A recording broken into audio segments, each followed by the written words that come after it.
The biggest drug scandal in Australian sport will not go away. Now new questions have been raised about the banning of the entire Essendon AFL Football Club from the 2013 finals and the banning of 34 players from the 2016 season.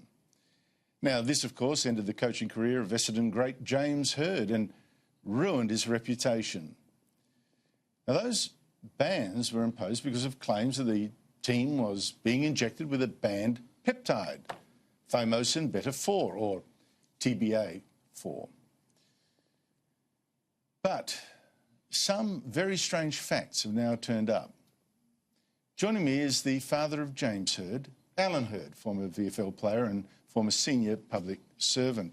Look, thank you so much indeed for your time, Allan. Look, let's go through this information step by step. It's now, it turns out that the Essendon players, if they had checked the list of banned drugs on the Check Your Substances website of the Australian Sports Anti-Doping Authority, they would not have found that this drug was banned. No, they would not have. No, it was not listed until 2018 by WADA, which is the only body that can list a drug that's banned. So they've taken a drug. If they want to take the drug, they want to check, they go to this website, it's not listed as banned. But here's the interesting development. It's not listed as banned until the very day they report themselves voluntarily as having breached possibly the code. How did that work? That was ASADA, Andrew. And to me, it looks like ASADA was getting the ducks lined up for a possible prosecution.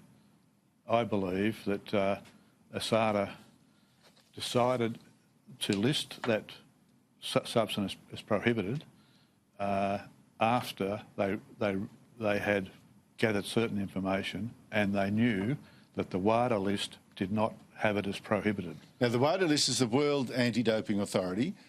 Let's stick, but at this stage, it's at the ASADA, the Australian one. So the players, if they want to check, they go to the website. No problem. Now, the website does say, well, look, you know, please check the list below for an exact match to your search. And if you can't find an exact match for your search, please contact ASADA immediately. But the players did not do that, though.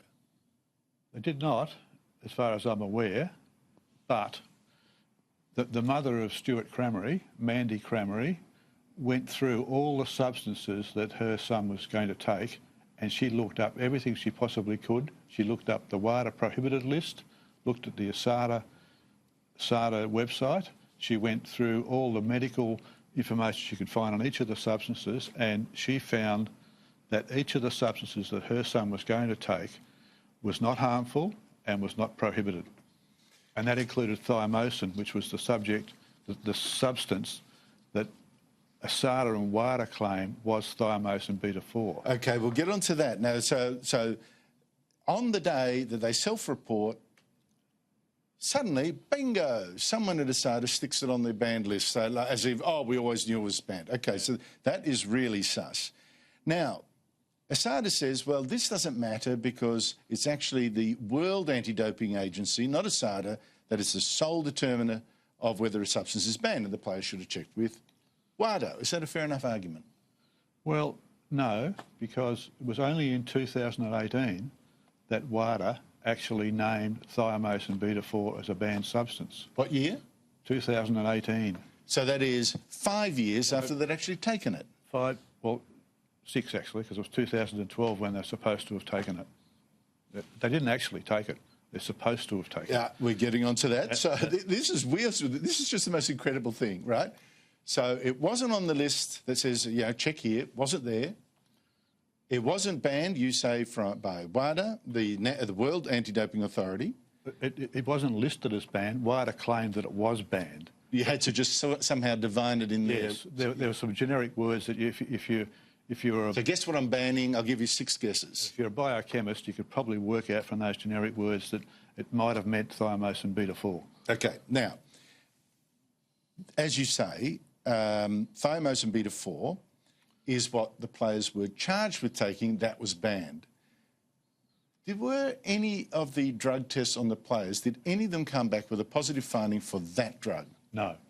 There was no positive test that showed the players had taken thiomosin beta-4. Even at the CAS hearing, the CAS panel determined that there was no positive test that the players had taken thiomosin beta-4. And no test of anything, like, here's a file, let's at least test that. No test of any. So what did the players say they were taking? Players said the players signed consent forms to say they would take thiomosin. Which is not banned. Not prohibited, that's right. And they told ASADA at their interviews that they took thiomosin. They didn't tell them they took thiomosin beta-4. And interestingly, there was... anyway, those players said they took thiomosin, not thiomosin beta-4. Does this stink to you?